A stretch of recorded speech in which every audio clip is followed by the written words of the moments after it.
Welcome to the Trader's Journey Podcast, the podcast that will take us on a journey to grow from a struggling trader to an independent and profitable one. I'm your host, Amber. And I'm Peter.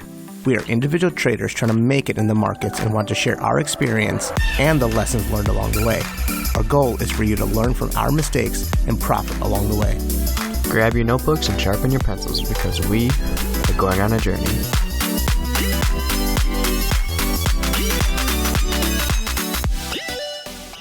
So what's going on, man?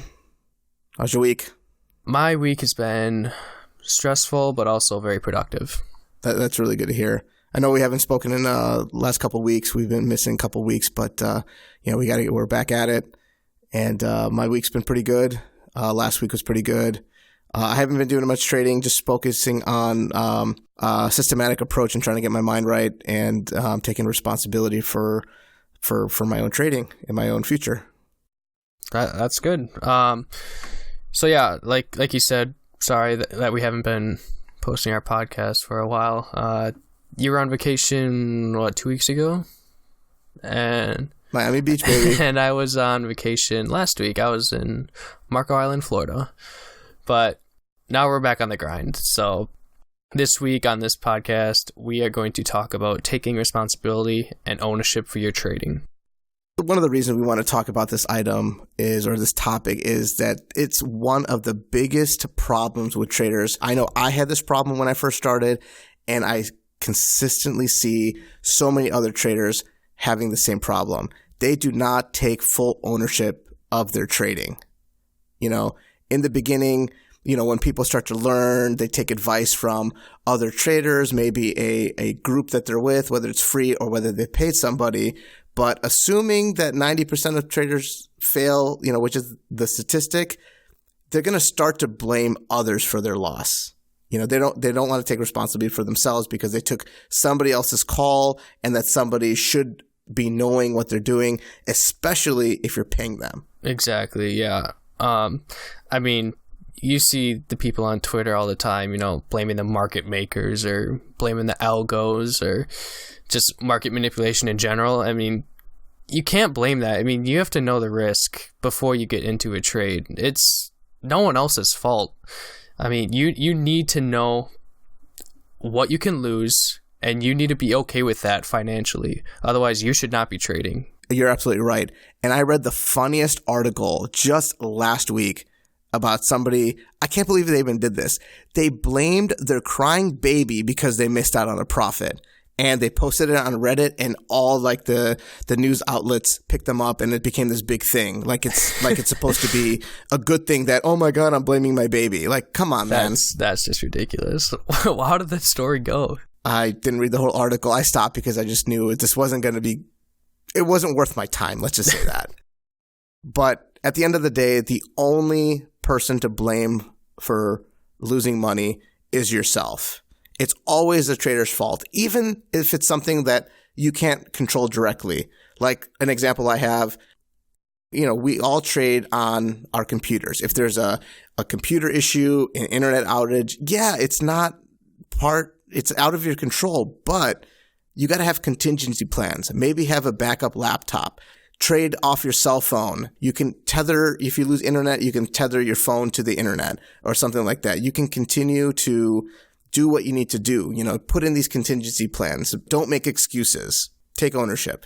That's why it's imperative to have a trade plan before you go into a trade, because the only thing that you can control is your entry point and your exit point. So anything in between, you are at the mercy of the market, and you shouldn't be surprised by anything along the way. Oh, absolutely. And I'm sorry to say, the one thing you're forgetting is not only you have to be aware of the trade, but you got to be aware of yourself, right? You have to be aware of your emotional state when you're in a trade. Got to be aware of even the reasonings why you went into the trade. And you're only going to have that if you're self-aware. You need to be able to acknowledge the mistakes and admit your failures. And that's the only way you're going to develop a plan or process to avoid them going forward, right? And if you can start eliminating your mistakes, inherently you're going to be a better trader. You're not going to be doing things that are going to cause you to lose money. People think they need to change overnight, that they have this big grand plan, and they fail in that plan because they think it's too big to take a bite off of. Right, yeah. And you can't be trading if you're not emotionally stable. I mean, that's just like a whole nother thing. We've touched base on that a little bit before. But if you're having problems in life and you're very emotional, I mean, you should not be trading at all. Even going off that, if you do get into some bad trades and start losing a lot of money, I mean, you're just going to go in a deep spiral downhill, and that is not what you want to do. So before you start trading, make sure your mental state is in check. Make sure that you're not to blame anyone else. Make sure you have a trade plan, and then if all of your ducks are in line, then you can trade. Exactly. And put in whatever process you need to put in place. Divide and conquer. Make incremental changes to improve yourself and your trading daily. Make simple, doable tasks, right, that you can implement, and then over time you'll have implemented that entire process. So let me give you an example. In episode 4 in our trader update, I mentioned that I needed to be better at looking up economic news events. And in order to fix that problem, all I had to do was, or what I did do, was I took the economic calendar and I put it as one of my startup tabs when I open up my browser. So every day I open up my browser and it automatically shows up with whatever settings I have for whatever, country economic news that I want to look at. And I can look at it on a daily basis and even a couple times a day. And then I can go back and look at what Forex positions I have and adjust them accordingly, or plan trades accordingly based on what news is going to come up. So, the goal is to make small improvements that add up over time. And ownership doesn't stop at just trading. It extends to your physical, mental well-being. And if you can improve in these areas as well, it'll inherently make a positive impact on your trading. So Peter, what sort of changes have you made since the last time we spoke? Yeah, so just recently I've been writing out daily goals. So in my notes on my phone, I make a checklist of things that I want to do the next day. And for me, this really helps me because, before, yes, I got stuff done, but it was very unorganized and it wasn't very concise. But this way, I have a direct checklist and I can go straight down the line and complete the things that I need to complete. And for me, like this really helps because I'm not the most organized person in the world, and setting up my daily goals this way, it really helps me stay organized and get things done. And I also can prioritize like things that I need to get done first, and I put those at the top of the list.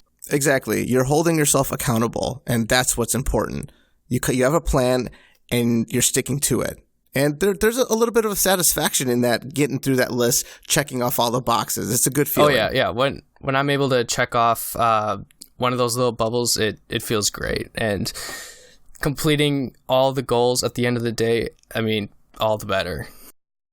Thank you for listening to this episode of the Trader's Journey podcast. Please leave us a comment letting us know how you've taken ownership of your trading, or let us know what you thought about this episode. If you're watching this on YouTube, hit that like and subscribe button. If you're listening to this on your favorite podcast platform, be sure to leave us a rating. We'll catch you on the next episode of the Trader's Journey podcast.